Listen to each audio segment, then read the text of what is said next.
ഡ്രിപ്പറിൻ്റെ capacity മണിക്കൂറിൽ 2 ലിറ്ററാണ്. വേറെ തരം ലഭ്യമാണ്, 4 ലിറ്റർ 8 ലിറ്ററൊക്കെ ഉണ്ട്. പക്ഷേ എനിക്കിപ്പോൾ ഇതിന് അധികമായിരിക്കും, അതുകൊണ്ട് ഞാൻ 2 ലിറ്ററേ വെച്ചിട്ടുള്ളൂ. പിന്നെ ഇപ്പോൾ മഴക്കാലമാണ്, ഒരു ആവശ്യമില്ല, ടെസ്റ്റ് ചെയ്യാൻ വേണ്ടി മാത്രം. അപ്പോൾ എൻ്റെ ഡ്രിപ്പ് ഇറിഗേഷൻ്റെ ആദ്യത്തെ കടന്നു. ടേപ്പ് ചുറ്റിയിട്ട് 2 ദിവസമായി. ജോയിൻ്റ് എങ്ങനെ വാട്ടർ പ്രൂഫ് ആയതെന്ന് നോക്കാൻ പോവുകയാണ്.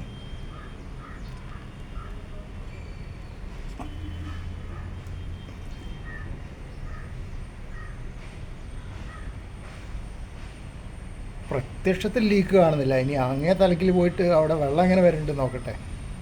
അങ്ങേ തല വെള്ളം വരുമോ നോക്കട്ടെ.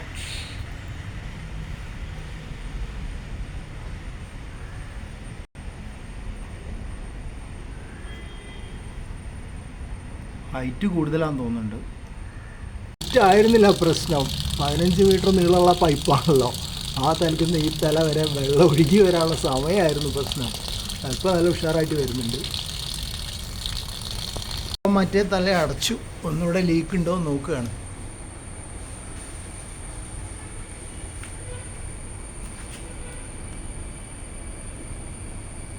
ലീക്കൊന്നും കാണുന്നില്ല. ഇനി കുറേ ദിവസം വെയിൽ കൊള്ളുമ്പോൾ എന്താ സ്ഥിതി എന്ന് അറിയില്ല, അത് പിന്നീട് പോസ്റ്റ് ചെയ്യാം. 16 mm പൈപ്പിൽ നിന്നൊരു ബ്രാഞ്ച് എടുക്കാനുള്ള ശ്രമമാണ്. ഇതാണ് പഞ്ചിങ് ടൂൾ. ഇത് വെച്ചിട്ടൊരു ദ്വാരം ഉണ്ടാക്കണം. ഇത് വെച്ചിട്ട് ഇവിടെ ഒരു ദ്വാരം ഉണ്ടാക്കാനുള്ള ശ്രമത്തിലാണ്. അപ്പോൾ അവിടെ ഒരു ചെറിയ ദ്വാരമായി, കണ്ടില്ലേ. ഇനിയിപ്പോൾ ഇതിൽ ഈ പിൻ കണക്ടർ കണക്ട് ചെയ്യണം. ഈ ഭാഗം, ഈ ചെത്തുള്ള ഭാഗം അകത്തേക്ക്, മറ്റേ ഭാഗം ഡ്രിപ്പറിലേക്ക്. അപ്പോൾ അതവിടെ പിടിപ്പിച്ചു. ആ കണക്ഷൻ റെഡിയായി. ആദ്യത്തെ ഡ്രിപ്പ് ഇറിഗേഷൻ കണക്ഷനാണ്. തുള്ളി നന തുടങ്ങിയിട്ടുണ്ട്. ഇത് ഞാൻ ഉയരത്തുനിന്ന് വെച്ചത് ഒരു സൗകര്യത്തിന് ഒരു ചെറിയ പീസ് എടുത്ത് വെച്ചാണ്. ശരിക്കും കുറച്ചും കൂടെ നീളമുള്ള പീസായിട്ട് താഴേക്ക് വരുന്ന രീതിയിൽ വെക്കണം. അപ്പോൾ അത് പിന്നെ ചെയ്യും. ഇതിപ്പം ചെറിയ കഷ്ണം വെച്ചിട്ടുള്ളൂ. പിന്നെ ചെറിയ ലീക്ക് ഉണ്ട് അവിടെ, കണ്ടില്ലേ. അപ്പോൾ ആ ലീക്ക് ഒന്നെങ്കിൽ എൻ്റെ ടേപ്പ് വെച്ച് അടക്കണം, അല്ലെങ്കിൽ ഞാൻ കുറച്ച് വലിയ ദ്വാരം ഉണ്ടാക്കിയിട്ടുണ്ടാവും, അതുകൊണ്ടായിരിക്കും.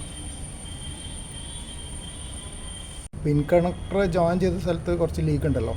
അപ്പോൾ അത് ആ വെള്ളം നഷ്ടപ്പെടാതിരിക്കാൻ വേണ്ടി ഞാൻ ചെടിച്ചട്ടി അങ്ങോട്ട് നീക്കി വെച്ചു.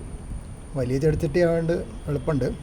ഒരു ഭാഗത്ത് ആ ലീക്കുള്ളിടത്തുനിന്നുള്ള വെള്ളം വീഴും, രണ്ടാമത്തത് ഡ്രിപ്പറിൻ്റെ അവിടെയും വീഴും. അപ്പോൾ ആ മരം ഒന്ന് നന്നായി വളരട്ടെ. ഇപ്പോൾ മഴയുണ്ട്, മഴ മാറിയാലും ഉപയോഗിക്കാമെന്ന് വിചാരിക്കുന്നു.